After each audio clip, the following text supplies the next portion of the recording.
Hello all. మే 5 తేదీ అంగారక సంకష్ట చతుర్థి అంట.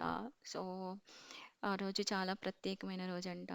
ఆ రోజు మనము సంకష్టహర చతుర్థి చేసుకుంటే అది మంగళవారం వచ్చింది గనక దాన్ని అంగారక సంకష్ట చతుర్థి అంటారంట. సో, నాకు తెలీదు. బట్ నేను యూట్యూబ్‌లోనూ మా ఫ్రెండ్ కూడా చెప్పిందనమాట. తను "నువ్వు ఈ పూజ చేసుకో. ఈ పూజ చాలా మంచిది. చాలా పవర్‌ఫుల్లు. ఆహ్, నీకేమైనా దోషాలున్నా తొలగిపోతాయి. ఏమైనా ప్రాబ్లమ్స్ ఉన్నా తొలగిపోతాయి" అని చెప్పింది.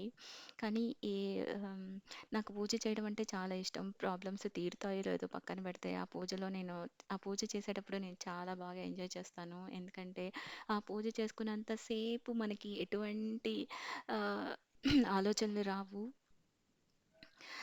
ప్రశాంతంగా మన ధ్యాసంతా ఆ దేవుడి మీదే ఉంటుంది కాబట్టి, ఆ పూజ మనశ్శాంతిగా ఆ దేవుడిని అలంకరించుకోవడంలోనూ, ఆ దేవుడిని రెడీ చేసుకోవడంలోనూ నేను ఆ ప్రాసెస్‌ని బాగా నేను ఎంజాయ్ చేస్తాననమాట.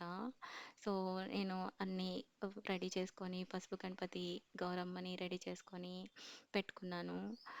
అష్టోత్తరం చదువుకొని, ఆ స్టోరీ అయితే నేను చదవలేదు. కానీ యూట్యూబ్‌లో విన్నాననమాట. అది నా దగ్గర లేదు. సో, ప్రసాదం కూడా సింపుల్‌గా నేను కుడుములు చేసుకున్నాను.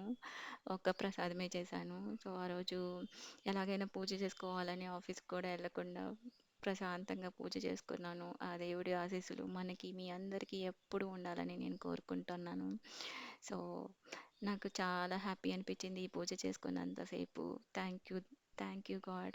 అలానే నాకు యూట్యూబ్‌లో చూసాననమాట. మన కోరిక ఏదైనా రాసుకొని, ఆ గాజు బౌల్‌లో పెట్టుకొని, ఆ గాజు బౌల్‌లో దాని మీద నేను అది వీడియో తీయడం మర్చిపోయాను.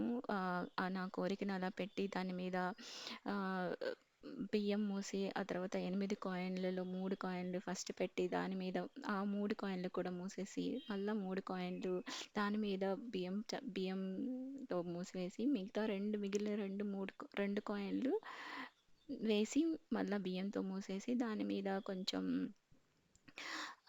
సిన్నమన్ పౌడరు, లవంగాలు పెట్టి, ఆ గణపతిని పెట్టి డైలీ ఆ దేవుడిని పూజించుకుంటే మనకి మన కోరికలు తీరుతాయని నేను యూట్యూబ్‌లో చూసాను. సో, అది కూడా రెడీ చేసుకున్నాను ఆ రోజు. సో, అది కూడా నాకు చాలా హ్యాపీ అనిపించింది. Thank you God. ఇవన్నీ నాకు మీరు అనుగ్రహిస్తే తప్ప నాకు నేనేమి చేయలేను. అంతా ఆ దేవుడే నాకు చూపించాడు అనిపిస్తుంది. Thank you. Thank you for watching.